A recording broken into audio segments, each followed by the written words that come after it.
बड़ा बई मंदिरवा का छोटा चौकठवा हो कि वही भीतरना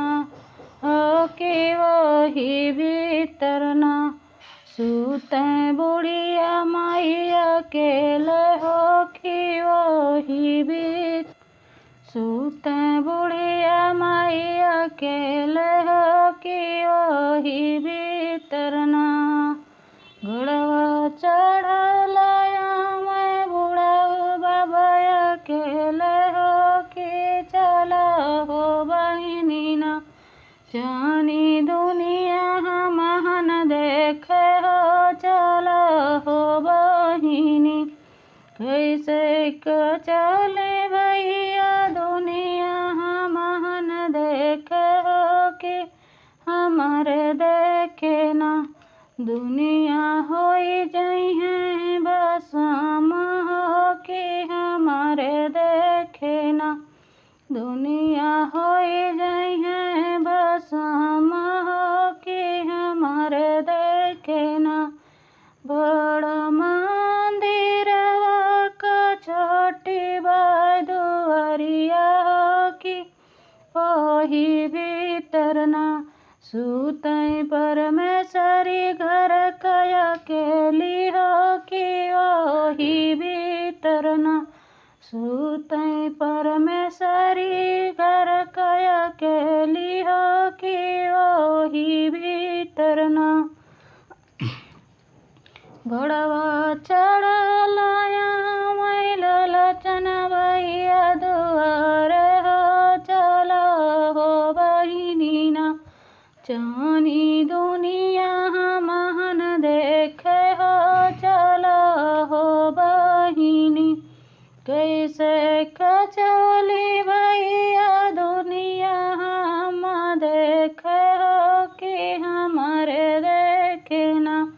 दुनिया होई जई है बसम हो कि हमारे देखे ना दुनिया होई जई है बसम हो कि हमारे देखे ना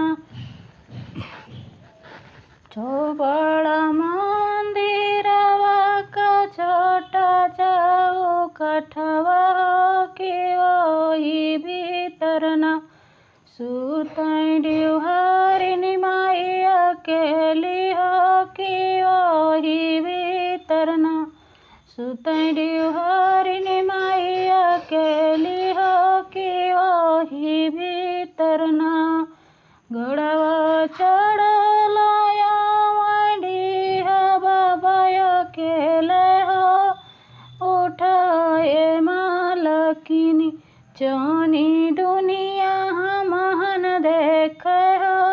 उठा हो मालकिन कैसे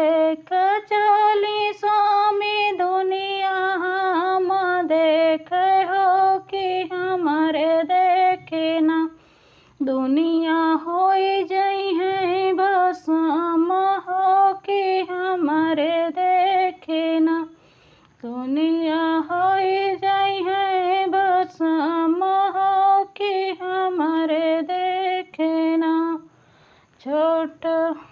बड़ा मंदिरवा का छोटी बाई दुआरिया हो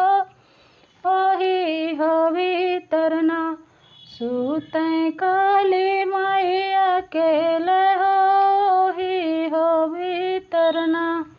सूतई काली माई अकेली हो ही हो भीतरना